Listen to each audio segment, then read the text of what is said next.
ओम शांति। देह और देह सहित सब कुछ भूलना, ये याद का अभ्यास हम बच्चों को परमात्मा विदेही बाप सिखलाता है। बाबा कहते हैं कि जो हूँ मैं, जैसा हूँ उसका यथार्थ परिचय समझो। तो हम कौन हैं? हम सभी एक ज्योति बिंदु आत्मा हैं, परमात्मा पिता की संतान हैं। ऐसे स्वरूप से, ऐसी स्मृति से बाबा को हम बच्चे याद करें, और याद के अभ्यास से ही हम देह और देह को भूल सकते हैं। क्योंकि देह और देह में बहुत से संबंध हैं, बहुत से दृष्टि का स्वरूप आ जाता है। इसलिए हमारी दृष्टि हमेशा एक रस हो, उपराम हो, या एक दूसरे को हम पवित्र दृष्टि से देखें। ये तभी हो सकेगा जितना हम देही अभिमानी बनने का अभ्यास करेंगे।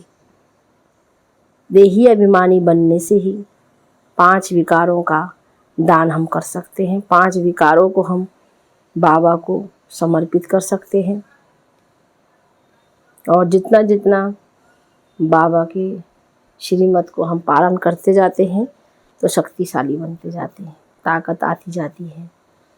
सुनते हैं आज 1 सितंबर 2023 बाप दादा के साकार महावाक्यों में बाबा बोले, मीठे बच्चे, देह सहित सबकी याद भूल, बाप जो है जैसा है उसे यथार्थ पहचान, स्वयं को बिंदी समझ, बिंदी रूप से बाप को याद करो। प्रश्न में कौन सा ज्ञान इस समय बाप से ही तुम्हें मिलता है और कोई नहीं दे सकते? उत्तर में तुम स्त्री पुरुष साथ में रहते, गृहस्थ व्यवहार की संभाल करते, पवित्र रहो। यह ज्ञान अभी इसी समय बाप तुम्हें देते हैं और कोई यह ज्ञान दे नहीं सकता। तुम्हें दान तो 5 विकारों का करना है, लेकिन मुख्य है काम जिस पर पूरी विजय पानी है। सर्वशक्तिमान बाप की याद और श्रीमत पर चलने से ही वह यह ताकत मिलती है। गीत है, दुखियों पर रहम करो। ओम शांति। वही बाप बैठ बच्चों को समझाते हैं। कौन है यह बाप? यह बच्चे जानते हैं जिनके सम्मुख बाप बैठे हैं। अब तुम बच्चों की बुद्धि का योग बेहद की बाप की तरफ है। बुद्धि का योग अभी हद के बाप से तोड़ना है। सारी दुनिया के जो भी मित्र संबंधी हैं, बल्कि इस देह को, दुनिया को, सबको भूलना है। यह बाप के डायरेक्शन मिलते हैं। बाप बच्चों को कभी नहीं भूलते हैं। बाप तो कहते हैं भक्ति मार्ग में भी तुम भक्तों की हम संभाल करते आए हैं, परंतु ड्रामा अनुसार तुम बच्चों को भूलना ही है। भुलवाती है माया, हम आत्मा हैं। ऐसे नहीं कि तुम वहाँ सिर्फ बाप को भूल जाते हो, परंतु वह जो है जैसा है उस बाप की याद और सुख देने का ज्ञान भूल जाते हो। अभी तुम जानते हो बाबा कल्प कल्प आते हैं। बाबा कैसा है यह भी बुद्धि में धारण करना है। मनुष्यों ने तो शिवलिंग का बड़ा चित्र बना दिया है, और सभी के चित्र तो ठीक है, जैसे ब्रह्मा विष्णु शंकर का चित्र भी ठीक है, मंदिरों में पूजे जाते हैं, परंतु परमपिता परमात्मा का नाम, रूप, देश, काल जो है वह भूल जाते हैं, चित्र भी भूल जाते हैं। अभी तुम बच्चों को समझाया जाता है कि आत्मा बिंदी रूप है, स्टार मिसल बिंदी है, भ्रुकुटी के बीच में रहती है। बच्चे जानते हैं हम आत्मा हैं, शरीर की भ्रुकुटी के बीच मुझ आत्मा का स्थान है। यह तो सब मानेंगे, बहुत सूक्ष्म बिंदी जैसी है। यह भी जानते हो परमपिता परमात्मा भी ऐसे बिंदी रूप ही होगा। खुद आकर समझाते हैं मैं भी बिंदी हूँ, परंतु मनुष्यों ने बड़ा रूप ज्योतिर्लिंगम बना दिया है। जैसे बुद्ध का भी बड़ा लंबा चौड़ा रूप बनाते हैं। पांडवों के शरीर भी भक्ति मार्ग में बहुत लंबे बनाते हैं। भक्ति मार्ग में लंबे चित्र होते हैं, ज्ञान मार्ग में छोटी चीज होती है। परमात्मा कहते हैं मैं बिंदी हूँ। कहाँ कहाँ बहुत बड़ा लिंग भी रखते हैं, नहीं तो बिंदी की पूजा कैसे हो सके? पूजा तो जरूर बड़ी चीज की होगी ना। तुमको अभी बिंदी रूप समझाया है, इन बातों को मनुष्य तो समझ न सके। तुम बच्चों को भी पहले यह समझ नहीं थी। अभी जब परिपक्व अवस्था हुई है तो समझते हो। यह तो यथार्थ बात है। अगर शुरू से लेकर बाबा भी समझाते तो हम समझ नहीं सकते, क्योंकि बिंदी कोई चीज़ तो है नहीं। हम मानते नहीं। परंपरा से शिवलिंग कहा जाता, यह फिर क्या है? तो बाप समझाते हैं कि वह भी रॉन्ग है। मैं जो हूँ तुम्हारा बाप हूँ, बिंदी हूँ। तुम्हारा भी बिंदी रूप है, परंतु पूजा आदि के लिए तो फिर बड़े शिवलिंग बनाते हैं, बड़े बड़े शिवलिंग रखते हैं। आत्माओं का रूप भी शालिग्राम बनाते हैं, परंतु ऐसे है नहीं। आत्मा इतनी बड़ी हो नहीं सकती। आत्मा देखने में भी बड़ा मुश्किल आती है। ये समझने की बड़ी गूढ़ी बातें हैं। आत्मा भी बिंदी रूप है। इस छोटी सी आत्मा में 84 जन्मों का पाठ है। एक सेकंड ना मिले दूसरे से। 84 जन्मों का पाठ सारा एक छोटी सी आत्मा में नूंधा हुआ है। तो ये बड़ी कुदरत की बात है। सारा पाठ बिंदी में रहता है। उस नाटक में भी पाठ बजाने वालों की बुद्धि में सारा पाठ रहता है ना, वह है छोटा पाठ। यह 84 जन्मों का पाठ भी अच्छी रीति समझना है और फिर समझाने की भी बड़ी युक्ति चाहिए। इतनी छोटी बिंदी है, कितनी छोटी है, कितनी शक्तिवान है। उनको परमपिता परमात्मा कहा जाता है। तुम आत्माएं उनसे योग लगाने से मास्टर सर्वशक्तिवान बनते हो। माया पर जीत पाकर अटल अखंड सुख शांतिमय राज्य करते हो। कितनी समझने की बातें हैं। यह है पढ़ाई। है भी बहुत सहज। यह बाप ही समझा सकते हैं, कोई मनुष्य नहीं समझा सकते हैं। तो बरोबर इतनी छोटी चीज़, परंतु नाम कितना बड़ा रखते हैं, ज्ञान का सागर। तुम कहते हो मनुष्य सृष्टि का बीज रूप है, चेतन है, सत्य है, अविनाशी है। कहते आते हैं, परंतु किसकी बुद्धि में नहीं आता है वह क्या वस्तु है। गुण तो बहुत अथाह गाते हैं। अभी तुम बच्चे बाप के सम्मुख बैठे हो, जान गए हो। आत्माएं तो सम्मुख ही है, सब आत्माएं ब्रोदर्स ही है। कितनी छोटी छोटी बिंदी है, विचार करो। मूल वतन का हम जो चित्र बनाते हैं उसमें बिंदु रूप ही दिखाते हैं। जैसे स्टार्स आकाश तत्व में ऊपर खड़े हैं, वैसे ही महातत्व में भी हम ऐसे स्टार मुआफिक अपने अपने सेक्शन में खड़े होंगे। झाड़ छोटे छोटे स्टार्स का बना हुआ है। वहाँ से फिर हम आत्मा आती हैं, शरीर धारण करती हैं पाठ बजाने लिए। तो कैसे नंबरवार आत्माएं आती हैं, ये सारी बुद्धि चलनी चाहिए। हर एक धर्म का सेक्शन अलग होगा। बाप दृष्टांत तो दे समझाते हैं, बेनिन ट्री का भी मिसाल समझाते हैं। हिंदी बहुत जगह चलती है, तो बच्चों को हिंदी भाषा में समझाना पड़ेगा। परमपिता परमात्मा भी हिंदी भाषा में ही समझाते हैं। आजकल जहाँ तहाँ इसका प्रचार करते रहते हैं। एक भाषा होना तो मुश्किल है। कई समझते हैं परमपिता परमात्मा तो सब भाषाएं जानते होंगे, परंतु ऐसे तो हो ना सके। अथाह अनेक भाषाएं हैं, वह भी सीखनी पड़ती है। परमपिता परमात्मा को तो कुछ सीखना नहीं है। उन्होंने कल पहले जिस भाषा में समझाया है उसमें ही समझाते हैं। बाकी भाषाएं तो हर एक को पढ़नी होती है। बाप को पढ़नी होती है क्या? तुम देखते हो शुरू से हिंदी चली है, सब हिंदी सीखते जाते हैं। भारत में हिंदी का प्रचार है, बाप भी हिंदी में समझाते हैं। फिर हर एक को अपनी भाषा में ट्रांसलेशन कर औरों को समझाना पड़े। बाप और बाप की रचना का परिचय सबको समझाना है। सभी का सदगति दाता वह एक ही बाप है। यह सब जानेंगे बरोबर बाप आया हुआ है। बाप कहते हैं मैं भारत में ही आता हूँ। भारत हमारा बर्थ प्लेस है। शिव के मंदिर, देवी देवताओं के मंदिर भी यहाँ हैं। देवी देवताओं का राज्य भी भारत में होता है। बाप भी भारत में ही आते हैं। देवी देवता धर्म की स्थापना यहाँ ही की है, तो मंदिर भी जरूर यहाँ चाहिए। औरों के इतने मंदिर नहीं होंगे, यहाँ तो बहुत मंदिर है। घर घर में लक्ष्मी के चित्र, राधे कृष्ण के चित्र, राम सीता के चित्र रखते हैं, क्योंकि भारत में होकर गए हैं। परंतु उन्होंने कैसे राज्य लिया वे भूल गए हैं। चेतन में राज्य करके गए हैं। लक्ष्मी नारायण वैकुंठ के महाराजा महारानी है। उनको राज्य किए कितना समय हुआ यह भी जानते हैं।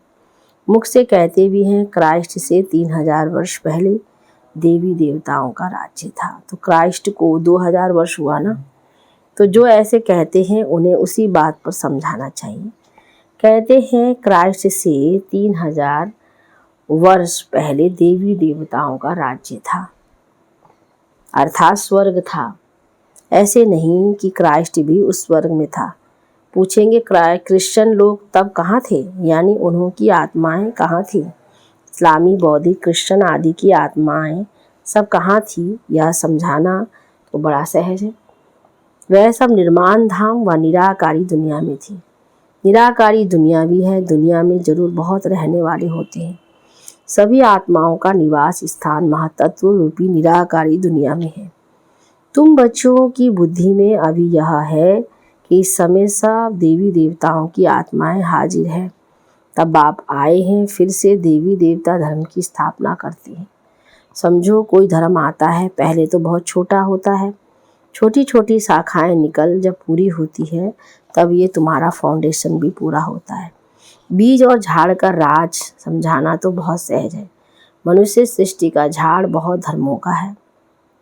समझते भी हैं फलाना धर्म था तो फलाना धर्म नहीं था। अभी छोटे छोटे धर्म निकलते हैं, आगे तो नहीं थे ना। छोटी छोटी शाखाएं तो अभी निकली है। यह तुम बच्चे जानते हो और कोई नहीं जानते। आत्मा और परमात्मा का बिंदी रूप नहीं जानते हैं। अभी बाबा ने तुम बच्चों को आकर समझाया है। तुम कहते हो बाबा हम आपके बच्चे हैं, कल पहले भी आपसे मिले थे, आपके बच्चे बने थे। बच्चे बनते हैं बाप का वर्षा लेने। बाप कहते तुम हमारे हो, गोया अडाप्ट किया, मुख वंशावली बने, तुम सब एडाप्टेड हो। बाबा भी ब्रह्मा मुख से कहते हैं तुम आत्माएं हमारी हो। तुम आत्माएं भी कहती हो बाबा आपने जो ब्रह्मा तन में आकर अपना परिचय दिया है, हम आपके हैं। बाबा कहने से ही वर्षे की खुशबू आनी चाहिए। बच्चे ही कह सकते, यह है प्रवृत्ति मार्ग।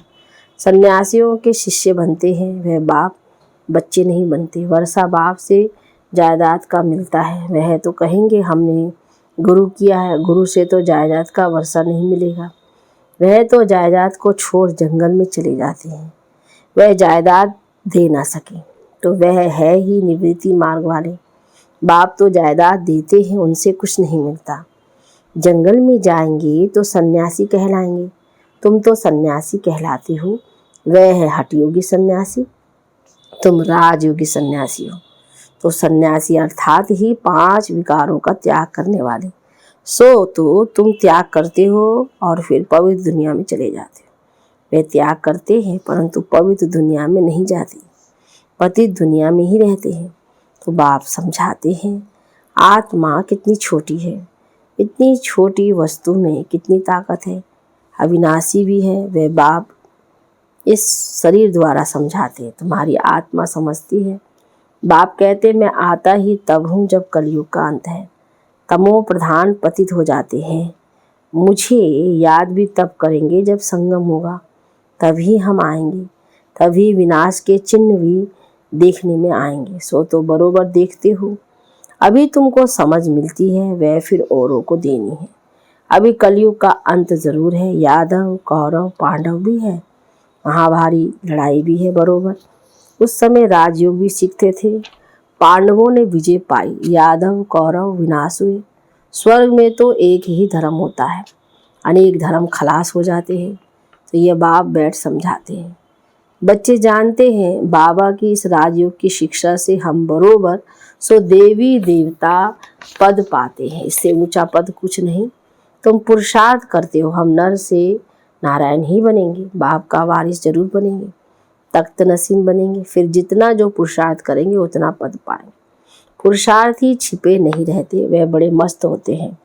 पहले पहले प्रतिज्ञा करते हैं, बाप का जन्म बाद है रक्षाबंधन। बाप को जानते तो पहले प्रतिज्ञा करनी है। बाप कहते हैं काम महाशत्रु है, दान तो 5 ही विकार का करना है, परंतु पहले पहले मुख्य है काम। काम है, इनसे बड़ा खबरदार रहना है।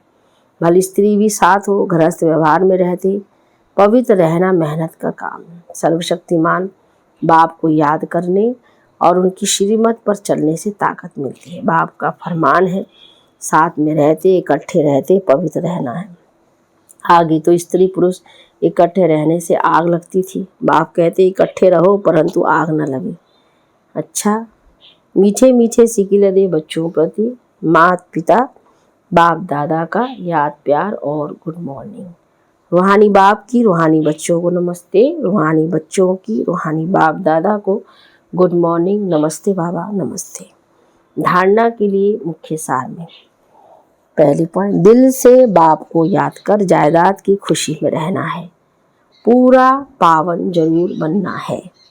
दूसरी पॉइंट, विचार करना है आत्मा कितनी छोटी है और उसमें कितना अविनाशी पाठ नूंधा हुआ है। बिंदु बन बिंदु बाप की याद में रहना है।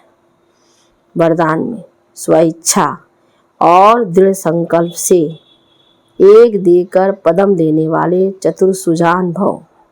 विस्तार, चतुर सुजान बच्चे मिट्टी से भरे हुए सूखे चावल देकर एक का पदम गुणा भाग्य बना लेते हैं। सिर्फ चावल देते और रिटर्न में सर्व शक्तियाँ, सर्व खजाने 36 प्रकार से भी ज़्यादा वैरायटी ले लेते।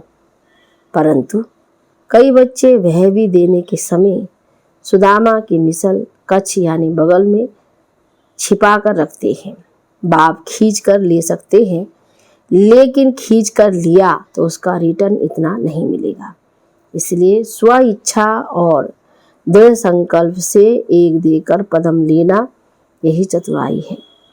इस देने में ही कल्याण है। स्लोगन में साक्षी बन न्यारे होकर, हर खेल को देखने वाले ही साक्षी दृष्टा है। सूचना, इस मास की सभी मुरलियां ईश्वरीय महावाक्य निराकार परमात्मा शिव ने ब्रह्मा मुख कमल से अपने ब्रह्मावस्तों अर्थात ब्रह्मा कुमार एवं ब्रह्मा कुमारियों के सम्मुख 18/1/1959 से पहले उच्चारण की थी। ये केवल ब्रह्मा कुमारीज के अतिकृत टीचर बहनों द्वारा नियत बी के विद्यार्थियों को सुनाने के लिए है। अच्छा, ओम शांति।